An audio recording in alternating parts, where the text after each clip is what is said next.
एस्तर अध्याय 3। हामान का यहूदियों के विरुद्ध षड्यंत्र।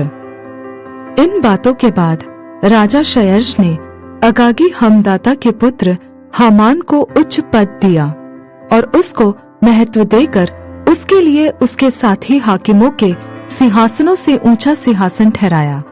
राजा के सब कर्मचारी जो राजभवन के फाटक में रहा करते थे, वे हामान के सामने झुककर दंडवत किया करते थे, क्योंकि राजा ने उसके विषय ऐसी ही आज्ञा दी थी। परंतु मोर्दकाई न तो झुकता था और न उसको दंडवत करता था। तब राजा के कर्मचारी जो राजभवन के फाटक में रहा करते थे, उन्होंने मोर्दकाई से पूछा, तू राजा की आज्ञा का क्यों उल्लंघन करता है? जब वे उससे प्रतिदिन ऐसा ही कहते रहे और उसने उनकी एक न मानी, तब उन्होंने यह देखने की इच्छा से कि मोर्दकाई की यह बात चलेगी कि नहीं, हामान को बता दिया। उसने उनको बता दिया था कि मैं यहूदी हूँ। जब हामान ने देखा कि मोर्दकाई नहीं झुकता और न मुझको दंडवत करता है, तब हामान बहुत ही क्रोधित हुआ। उसने केवल मोर्दकाई पर हाथ उठाना अपनी मर्यादा से कम जाना, क्योंकि उन्होंने हामान को यह बता दिया था कि मोर्दकाई किस जाति का है। इसलिए हामान ने शयर्श के साम्राज्य में रहने वाले सारे यहूदियों को भी मोर्दकाई की जाति जानकर विनाश कर डालने की युक्ति निकाली। राजा शयर्श के 12वें वर्ष के नीसान नामक पहले महीने में हामान ने अदार नामक 12वें महीने तक के एक-एक दिन और एक-एक महीने के लिए पूर्व अर्थात चिट्ठी अपने सामने डलवाई। हामान ने राजा शयर्श से कहा, तेरे राज्य के सब प्रांतों में रहने वाले देश देश के लोगों के मध्य में तितर बितर और छिटकी हुई एक जाति है, जिसके नियम और सब लोगों के नियमों से भिन्न है, और वे राजा के कानून पर नहीं चलते।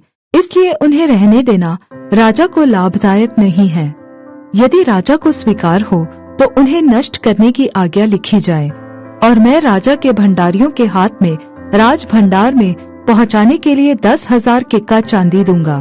तब राजा ने अपनी मोहर वाली अंगूठी अपने हाथ से उतारकर अगागी हमदाता के पुत्र हामान को, जो यहूदियों का बैरी था, दे दी। और राजा ने हामान से कहा, वह चांदी तुझे दी गई है और वे लोग भी, ताकि तू उनसे जैसा तेरा जी चाहे वैसा ही व्यवहार करे।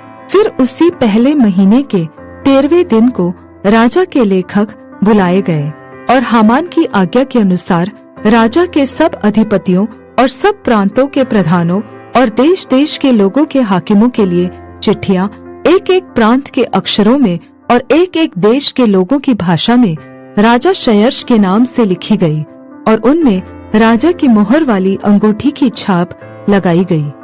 राज्य के सब प्रांतों में इस आशय की चिट्ठियां हर डाकियों के द्वारा भेजी गई कि एक ही दिन में अर्थात अदार नामक 12वें महीने के 13वें दिन को क्या जवान क्या बूढ़ा, क्या स्त्री क्या बालक, सब यहूदी घात और नाश किए जाए और उनकी धन संपत्ति लूट ली जाए।